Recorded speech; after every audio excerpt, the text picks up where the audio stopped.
Hey everybody, welcome back to my channel, Tyra's Teacher Talks. I had full intentions on being able to, again, video in my comfy chair, in my bedroom, be able to sit and chat with you guys for a while, because it's time for an update on how I did at replacing my teaching income after 1 month. In case you haven't seen my previous video, I am a 16-year teacher, 16 plus year educator, that I've just stepped out of the classroom. As of July the 10th, I am not going back for the school year, and I am in a race to completely replace my teaching income with a slew of side hustles.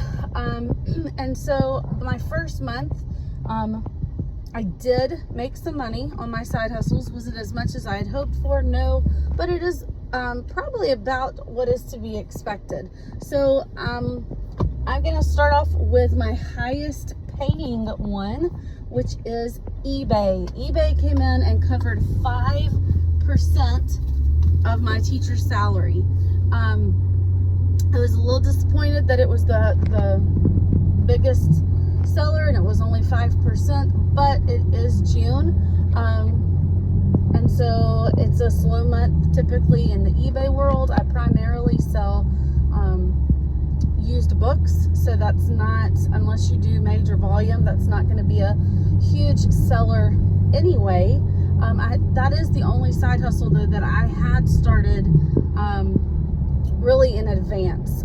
Everything else that I'm going to talk about, I had things started but just hadn't really kind of done any work with it. eBay I've been doing for 2 or 3 years now, just on the side, as I could. I chose books.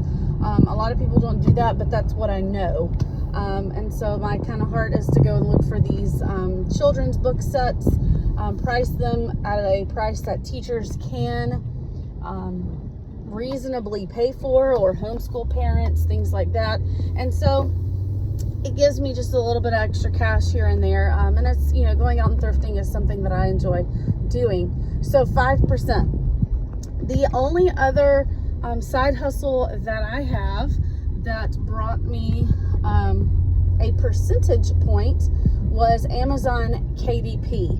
And back in, I believe it was October, I published my first book through Amazon KDP, and I had some profits from there. It was not enough to gain a percentage point on my up towards my teaching salary, but I did sell a few books on there. Maybe at a later time I'll be able to do a video on Amazon KDP and kind of my success with that. My next side hustle that I'm hoping to become one of the main money-making engines for me as an educator who has stepped out of the classroom is Teachers Pay Teachers. Now, guys, let me tell you, everybody else may have been laying out this summer, and I have been enjoying the summer. As I said in a previous video, summers are a time for my family, for my children. It is a laid-back summertime. We went on a few trips, but when we were not going on our trips or doing fun things together, I was busting my butt to get some Teachers Pay Teachers resources out for you guys, for the teachers. My whole platform is helping teachers to reclaim their time for their family, for their students, and most importantly for themselves, right? A lot of times as educators, we don't think about ourselves.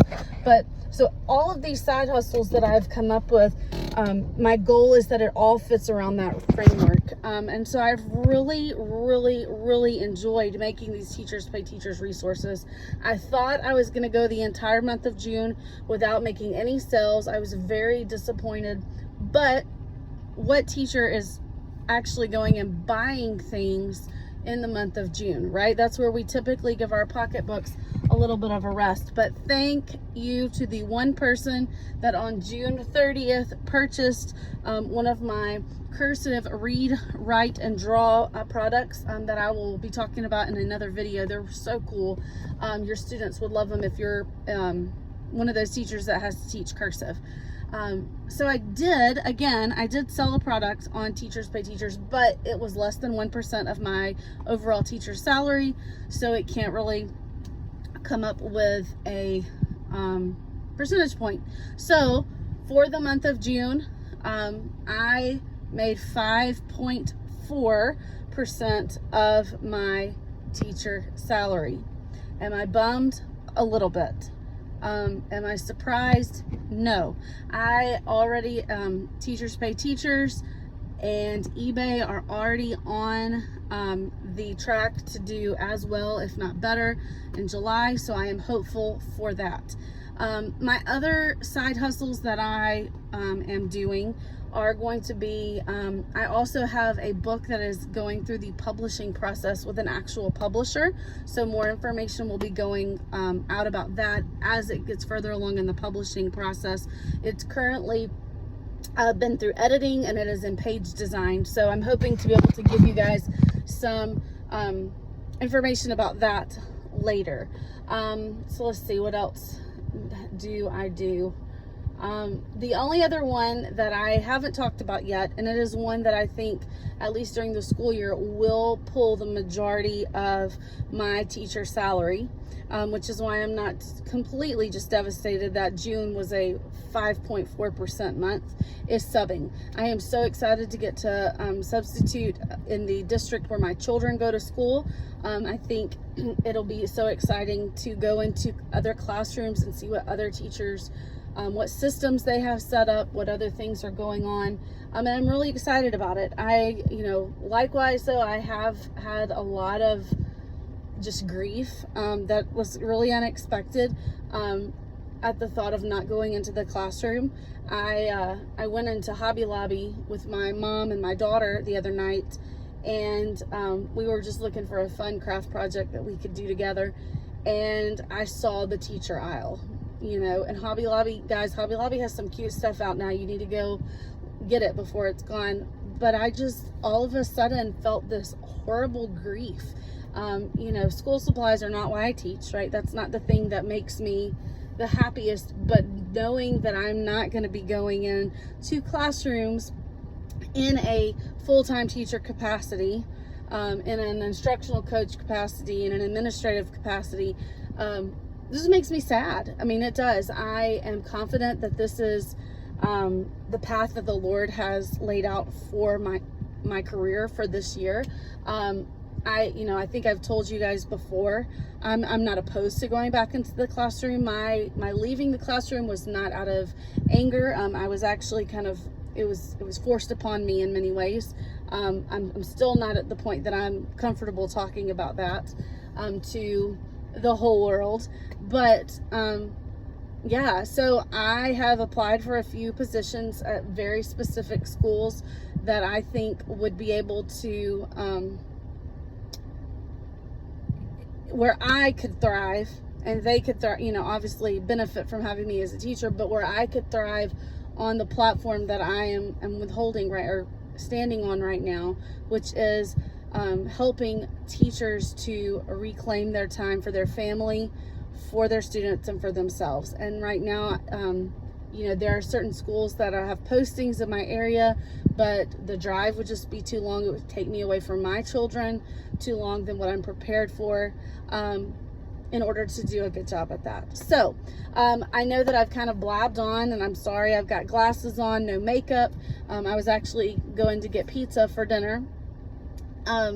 But with kids at home for the summer, it's very, very hard to get to sit and record a YouTube video. So I hope that you have enjoyed watching my replacing my teacher salary update. June was 5.4%. I'm hoping that for July I can replace at least 10%. That's kind of my goal. And I will check back in with you at the 1st of August to see if I've done it. Thanks so much. Please like and subscribe this video. My YouTube, oh my goodness, I totally forgot. YouTube is another one of those side hustles, a platform that I am using to make money. Am I monetized yet? No, far from it. That's not the point. However, if you feel it in your heart that you could like and subscribe to my channel, that does put YouTube one step closer to being on the replacing Katie's income conversation. So thanks so much. I hope you enjoy the rest of your week, and I will talk to you again soon. Bye.